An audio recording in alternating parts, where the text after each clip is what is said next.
जय माता दी। राधे राधे एवरीवन। आप सभी को शारदीय नवरात्रि की बहुत बहुत शुभकामनाएं।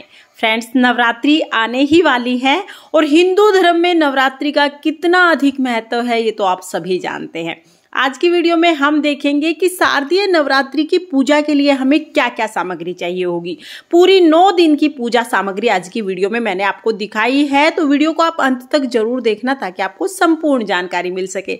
और हाँ, सामग्री की व्यवस्था एक दिन पहले ही कर लेना ताकि नवरात्रि के दिन पूजा और स्थापना में आपको हड़बड़ाहट ना हो। तो चलिए सामग्री देख लेते हैं। नवरात्रि पूजा के लिए सबसे पहले हमें एक चौकी चाहिए होगी, तो आप अपनी आवश्यकता के अनुसार बड़ी या छोटी चौकी ले सकते हैं। चौकी पर बिछाने के लिए हमें लाल रंग का वस्त्र चाहिए होगा। आप चाहें तो नया वस्त्र आप ला सकते हैं। पहले से आपके पास वस्त्र है तो उसे धो के भी आप दोबारा से यूज कर सकते हैं। इसके साथ ही हमें माता रानी की फोटो या मूर्ति, जो भी स्वरूप आपके पास है, आप उनको पूजन के लिए विराजमान करें। तो यहाँ पर देखिए माता रानी का एक सुंदर सा स्वरूप मेरे पास है, मैं इनकी पूजा करूंगी।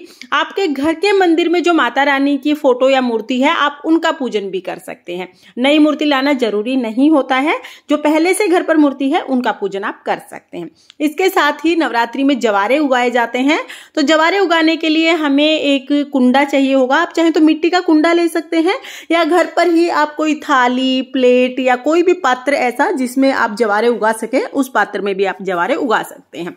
तो आप थाली में या मिट्टी के कुंडे में जवारे उगा लीजिए। जवारे उगाने के लिए हमें मिट्टी चाहिए होगी, तो बालू मिट्टी आप ले सकते हैं या जमुना रेत भी ले सकते हैं, मतलब जो भी मिट्टी आपको मिल जाए, बस मिट्टी साफ सुथरी होनी चाहिए, उसमें हम जवारे उगा लेंगे। अब या तो जौ के जवारे उगाते हैं, तो ज्यादातर लोगों के यहाँ पर जौ के जवारे उगाते हैं। कुछ लोग गेहूं के जवारे भी उगाते हैं और कुछ लोग गेहूं और जौ को मिक्स करके जवारे उगाते हैं। तो हम गेहूं और जौ ले लेंगे जवारे उगाने के लिए। इसके साथ ही हमें कलश की स्थापना करनी होती है, तो कलश की स्थापना के लिए आप मिट्टी का कलश भी ले सकते हैं। आप चाहें तो तांबे या पीतल का कलश भी आप ले सकते हैं।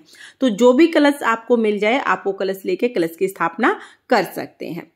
तो यहाँ पर हमने कलश ले लिया है। कलश में सजाने के लिए हमें आम के पत्ते चाहिए होंगे। तो देखिए 9 दिन की हम कलश की स्थापना करते हैं, तो आप बंच ले लीजिएगा, पूरी टहनी लीजिएगा पत्ते की, ताकि ये टहनी होती है ना, तो ज्यादा दिन तक पत्ते हरे रहते हैं। 5, 9, 11 पत्तों की आप टहनी ले लीजिएगा। आम के पत्ते ना मिले तो आप अशोका के पत्ते भी ले सकते हैं। कलश स्थापना के लिए हमें एक नारियल लेना है। नारियल को आप बजा के देखें, इसमें पानी होना चाहिए। और गणेश जी की पूजा के लिए हमें गणेश जी की फोटो या मूर्ति जरूर लेनी है, क्योंकि सबसे पहले गणेश जी का ही पूजन किया जाता है। अगर आपके पास गणेश जी की फोटो या मूर्ति नहीं है तो आप सुपारी से भी गणेश जी बना सकते हैं। देखिए माता रानी के लिए हमें लाल रंग की चुनरी लेनी है और नारियल पर लपेटने के लिए भी हमें एक लंबी चुनरी इस तरह की आती है। या तो आप ये चुनरी नारियल पर लपेट सकते हैं या लाल रंग का कपड़ा भी आप नारियल पर लपेट सकते हैं। तो नारियल के लिए एक चुनरी मैंने ले ली है और एक चुनरी माता रानी के लिए ले ली है। माता रानी के लिए हम सुहाग का सामान लेंगे, तो आप 16 चीजें, 11 चीजें, 9, 5, जितना भी श्रृंगार का सामान समर्पित करना चाहते हैं, नवरात्रि में माता रानी को श्रृंगार का सामान जरूर समर्पित करें। इसके साथ ही हमें गाय के गोबर से बने हुए उपले चाहिए होंगे। नवरात्रि में पूरे 9 दिन तक अग्नि में ही भोग समर्पित किया जाता है, तो उसके लिए गाय के गोबर से बने हुए उपले चाहिए होंगे। पूजा का सामान जहां पर मिलता है उसी दुकान पर आपको ये उपले आसानी से मिल जाएंगे। इसके साथ ही हम पूजा की कुछ बेसिक सामग्री ले लेंगे। तो रोजाना हमें दिया जलाना है, जिसके लिए हमें देसी घी का दिया बाती लेना है।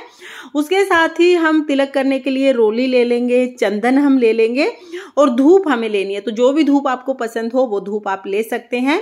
गणेश जी के लिए हम जनेऊ ले लेंगे, तो यहाँ पर गणेश जी के लिए एक मैंने जनेऊ ले लिया है। माता रानी के लिए हम चुनरी लेते हैं और पूजा के लिए हम चावल ले लेंगे। तो देखिए अगर आप नवग्रह की स्थापना कर रहे हैं तो ज्यादा चावल लीजिएगा, नहीं तो थोड़े से चावल चाहिए होंगे। इसके साथ ही हम एक हल्दी की गांठ ले लेंगे। अगर हल्दी की गांठ नहीं है तो हल्दी पाउडर भी आप ले सकते हैं। इसके साथ ही हम सुपारी ले लेंगे। तो देखिए अगर आप नवग्रह और षोडश मातृकाओं की स्थापना नहीं करते हैं तो फिर आपको सिर्फ 2 सुपारी चाहिए होंगी, और अगर आप नवग्रह की स्थापना करते हैं, षोडश मातृकाओं की भी स्थापना करते हैं, तो आपको सुपारी ज्यादा लेनी होंगी। तो यहाँ पर हमने सुपारी ले ली है। कपूर हम लेंगे। नवरात्रि के पूजन में कपूर का बहुत अधिक महत्व होता है, तो कपूर आप जरूर लीजिएगा। पर देखिए इस तरह की टिक्की वाला जो कपूर आता है ना, वो ले लिया है मैंने। वस्त्र स्वरूप समर्पित करने के लिए कलावा ले लिया है और लौंग हमें लेनी है। लौंग रोजाना चढ़ाई जाएंगी, तो लौंग का जोड़ा चढ़ाया जाता है रोजाना, इसलिए पहले ही आप ज्यादा लौंग ले आइए। और देखिए लौंग इस तरह की फूल वाली लौंग होनी चाहिए जो हम माता रानी को समर्पित करते हैं। तो यहाँ पर मैंने लौंग ले ली है, साथ में हमें इलायची लेनी है, तो आप इलायची ले लीजिएगा। यथासंभव हम दक्षिणा ले लेंगे और दिया बाती जलाने के लिए हमें माचिस चाहिए होगी। इसके साथ ही पूरे 9 दिन तक हम दिया बाती करते हैं, तो दिया जलाते हैं, उसके लिए बाती हमें चाहिए होगी। आप चाहे तो फूल बाती ले सकते हैं, लंबी बाती ले सकते हैं, एक साथ ही बाती बना के रख लीजिए या तो आप मार्केट से लेके आइए। दिया जलाने के लिए हमें घी चाहिए होगा, तो आप देसी घी ले सकते हैं या आप तिल का तेल भी ले सकते हैं। इसके साथ ही अगर आप अखंड ज्योत जलाते हैं तो बड़ा दिया हमें चाहिए होगा। आप पीतल का, तांबे का बड़ा दिया ले सकते हैं, आप चाहें तो आप मिट्टी का दिया भी ले सकते हैं। तो बड़ा दिया मैंने अखंड ज्योत के लिए ले लिया है। अखंड ज्योत के लिए आपको बाती लेनी होगी, 1.25 हाथ की ये बाती आती है। आप चाहें तो घर पर बना सकते हैं या आप चाहें तो मार्केट से भी अखंड ज्योत की बाती ला सकते हैं। और अगर अखंड ज्योत जला रहे हैं तो इस तरह का प्लकर आप जरूर रखिएगा ज्योत को ठीक करने के लिए, ज्योत बढ़ाने के लिए। और ये प्लकर आप ज्योत के साथ में ही रख ले, पहले ये चीजें अलग करके रख ले, ताकि जब आप अखंड ज्योत जलाएं तो ये सारी चीजें आपको एक ही जगह पर मिल जाएं। अखंड ज्योत जलाना कंपलसरी नहीं है, अगर आप जलाना चाहते हैं तो जरूर जलाएं। इसके साथ ही पूजा के लिए रोजाना हमें 1 लोटा जल चाहिए होगा। कलश स्थापना के लिए हमें गंगा जल जरूर चाहिए, तो आप गंगा जल जरूर ले लीजिएगा। भोग के लिए हमें 5 मेवे चाहिए होंगे, तो कोई भी 5 प्रकार के ड्राई फ्रूट आप इकट्ठे करके ले सकते हैं, यानी ये 5 मेवे भोग में हमें चढ़ाने हैं। इसके साथ ही भोग में आप मिश्री चढ़ा सकते हैं, आप चाहें तो आप खुली मिश्री ला सकते हैं या धागे वाली मिश्री भी ला सकते हैं, जो भी मिश्री मिल जाए वो आप ले आइए। आप मिश्री का भोग लगा सकते हैं या आप पताशे का भोग लगा सकते हैं। पताशे का भोग भी बहुत अधिक शुभ माना जाता है, तो पताशे मिल जाए तो पताशे आप ले लीजिए। इसके साथ ही हम पान के पत्ते ले लेंगे, अगर आपको मीठा पान मिलता है तो आप मीठा पान चढ़ा दीजिए। अगर मीठा पान नहीं मिलता है तो पान के पत्ते पर ही सुपारी, लौंग, इलायची, पतासा, मिश्री रख के आप चढ़ा सकते हैं। अगर 2 पान के पत्ते नहीं मिलते हैं तो 1 पान भी आप चढ़ा सकते हैं।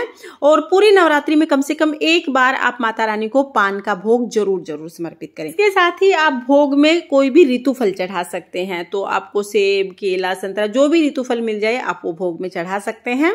स्थापना के लिए पहले ही हम 5 चीजें अलग कर लेंगे। तो सिक्का ले लिया है मैंने, यहाँ पर सुपारी ले ली है। इसके साथ ही हम लौंग और इलायची ले लेंगे, 1 लौंग 1 इलायची मैंने यहाँ पर ले ली है। हल्दी की गांठ हम ले लेंगे। तो ये 5 चीजें हैं जो कलश स्थापना के लिए चाहिए होंगी, पहले इसे अलग करके रख लीजिएगा। साथ में पूजा के लिए हमें फूल चाहिए होंगे, तो फूल माला मिल जाती है तो आप फूल माला ले लीजिएगा। लाल रंग के फूल मिल जाए तो अति उत्तम, अगर लाल रंग के फूल ना मिले तो जो भी फूल मिल जाए आप उनसे पूजा कर सकते हैं, तो फूल हम ले लेंगे। अब देखिए नॉर्मली नवरात्रि की पूजा में यही सामग्री चाहिए होती है, 9 दिन की पूजा हमें इसी सामग्री के साथ करनी है। लेकिन कुछ लोग जब भोग लगाते हैं, जब नवरात्रि में छोटा सा हवन करते हैं सुबह, तो उसमें हवन सामग्री की आहुति समर्पित करते हैं। तो अगर आप भी हवन सामग्री की आहुतियां समर्पित करना चाहते हैं तो आप हवन सामग्री ले लीजिएगा। तो इस तरह से हवन सामग्री को आप एक बार ही ले आए, रोजाना आप इसको समर्पित कर सकते हैं। तो ये वो टोटल सामग्री है जो हमें 9 दिन तक नवरात्रि की पूजा के लिए चाहिए होगी। फ्रेंड्स, वैसे तो आप सामग्री को कितना भी बढ़ा सकते हैं, लेकिन अगर आप नवरात्रि की चौकी लगाते हैं, नवरात्रि की पूजा करते हैं, तो इतनी सामग्री तो कम से कम आपको जरूर चाहिए होगी। और जैसा कि मैंने आपको बताया, सारी सामग्री की व्यवस्था पहले से ही कर ले, ताकि पूजा में आपको कोई हड़बड़ाहट ना हो। और नवरात्रि का पूजन कैसे करना है, कलश स्थापना कैसे करनी है, अखंड ज्योत कैसे जलानी है, जवारे कैसे बोने हैं, ये सभी वीडियोज आपको चैनल पर मिल जाएंगे। सभी का लिंक मैं आपको डिस्क्रिप्शन में दे दूंगी, उन्हें भी आप एक बार जरूर देखना। और अगर ये वीडियो आपको पसंद आई हो, वीडियो अगर आपके लिए थोड़ी बहुत भी यूजफुल हो, तो प्लीज वीडियो को लाइक कर देना। और हम महिलाएं घर में तीज त्योहार कैसे करते हैं ये देखने के लिए मेरे चैनल को सब्सक्राइब कर लेना। जय माता दी, राधे राधे।